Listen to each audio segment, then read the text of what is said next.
মহাসড়কের জমি দখল করে বেআইনিভাবে বাগানবাড়ি গড়ে তোলার অভিযোগ উঠেছে সাবেক পরিকল্পনা মন্ত্রী এম.এ. মান্নানের বিরুদ্ধে। নীতিমালা অনুযায়ী মহাসড়কের অন্তত 10 মিটার দূরত্বে স্থায়ী স্থাপনা নির্মাণ করার বিধান থাকলেও আওয়ামী লীগ সরকারের মন্ত্রিত্বের প্রভাব খাটিয়ে মানেনি এই নিয়ম।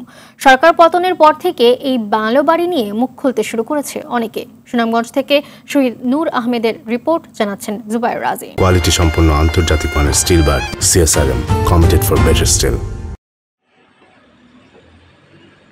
মহাসড়কের পাশেই সবুজে ঘেরা দৃষ্টিনন্দন স্থাপনা। এটি স্বৈরাচার শেখ হাসিনা সরকারের পরিকল্পনা মন্ত্রী এম.এ. মান্নানের বাগানবাড়ি।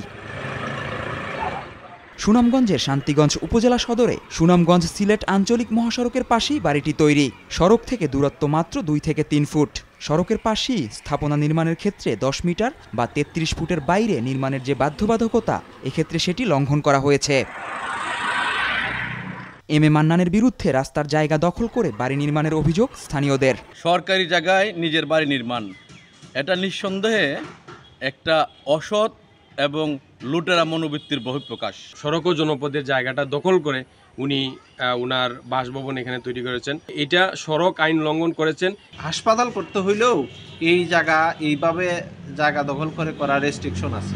আমরা এটা খতিয়ে দেখার বিশেষ আহ্বান জানাচ্ছি বৈষম্যবিরোধী ছাত্র আন্দোলনের পক্ষ থেকে, এবং সত্যি যদি সেই জায়গাটা সড়ক পরিবহনের হইয়া থাকে, বাড়ি উচ্ছেদ করে সড়ক পরিবহনের ভিতরে এই জায়গাটা নিয়ে আসার জন্য উদারতা আহ্বান জানাচ্ছি। বাড়িটি নির্মাণের ক্ষেত্রে আইনের ব্যত্যয় হয়েছে কিনা তা খতিয়ে দেখে ব্যবস্থা নেওয়ার কথা জানিয়েছে সড়ক বিভাগ।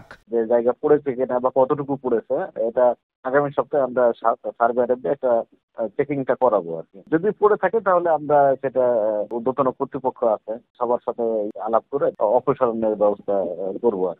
আওয়ামী লীগ সরকার পতনের পর আত্মগোপনে থাকায় এ বিষয়ে যোগাযোগ করা যায়নি সাবেক মন্ত্রী এম.এ. মান্নানের সঙ্গে। জুবায়ের রাজিন, RTV।